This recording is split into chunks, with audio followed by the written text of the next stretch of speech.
Ruth learned early that silence was safer than questions.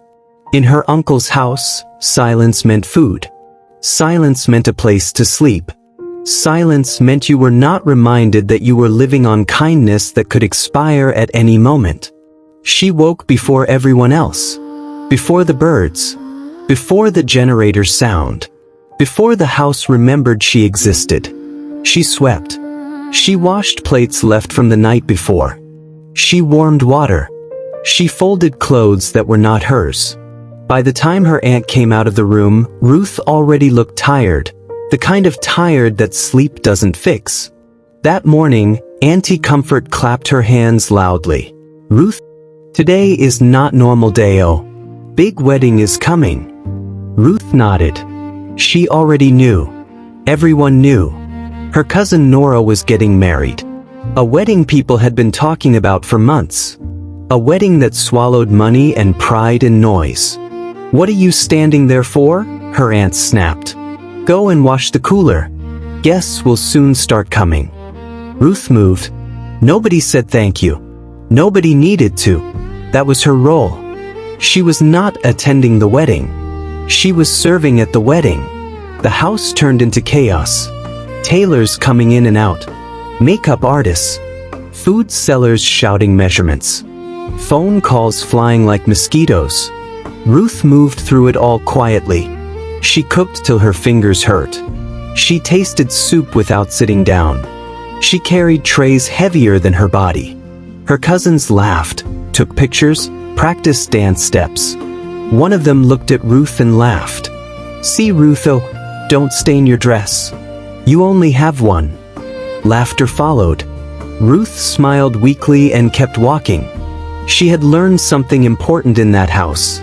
If you don't react, people get tired of hurting you. Or so she thought. That evening, she overheard her aunt talking. "Just make sure she doesn't disgrace us at the wedding," Auntie Comfort said. "She should know her place." Her uncle replied, "She should even be grateful she's allowed there." Ruth stood behind the wall, holding a bowl. Her hands shook. But she didn't cry. Crying didn't change anything.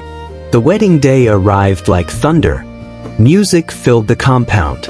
Cars lined the street. Neighbors wore their best faces. Ruth wore a simple dress. Not ugly. Not beautiful. Just quiet. The kind of dress that says I'm not important today. She was handed instructions, not greetings. "Ruth, go there. Ruth, bring water. Ruth, clean that." She obeyed.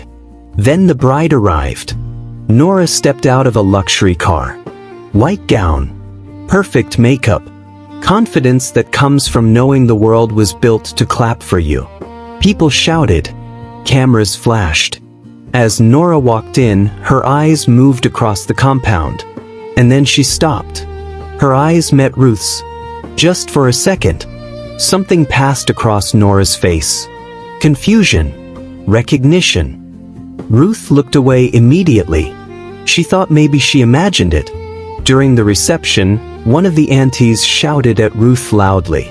"Hey, can you be fast? People are watching you." Heads turned. Some guests laughed awkwardly. Ruth felt heat climb up her neck. Her hands trembled. She bent down quickly to clean a spill that wasn't even her fault.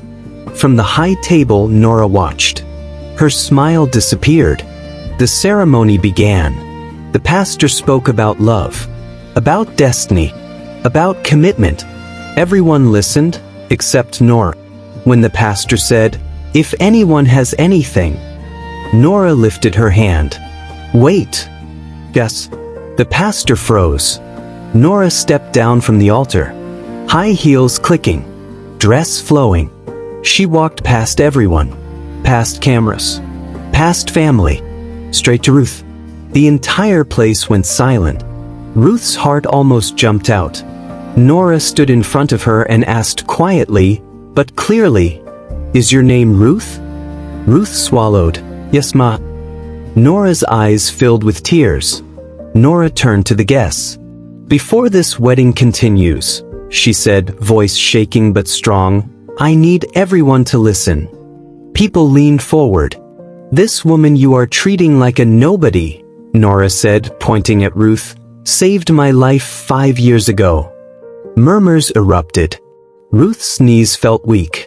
Nora continued, "I was in trouble. Real trouble. I had an accident. I was scared. I was bleeding. People passed." She looked at Ruth. She didn't know me. She didn't ask for money. She didn't ask for my name. She helped me anyway. The crowd went silent again. "And today," Nora said, voice firm, "I will not stand at any altar while the woman who saved my life is treated like a servant." Shock rippled through the place.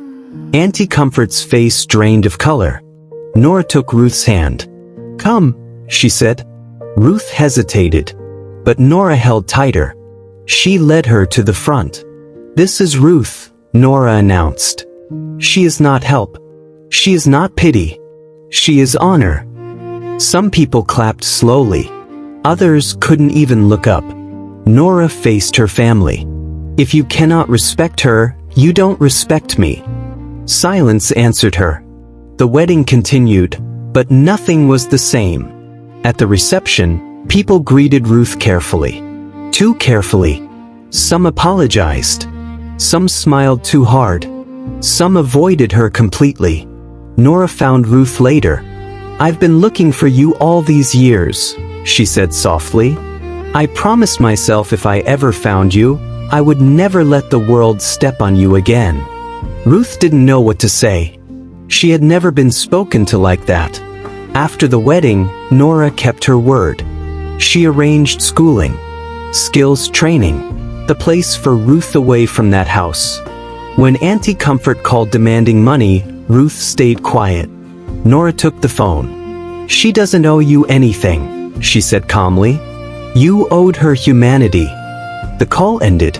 Months passed. Ruth learned. She grew. She spoke more. One day, she looked at herself in the mirror and smiled. Not because life was perfect, but because she finally knew something. She was never small. She was just surrounded by people who needed her to stay invisible. Years later, when people talk about that wedding, they don't remember the dress. They remember the moment power changed hands. They remember Ruth. Not the girl who served, but the woman who mattered.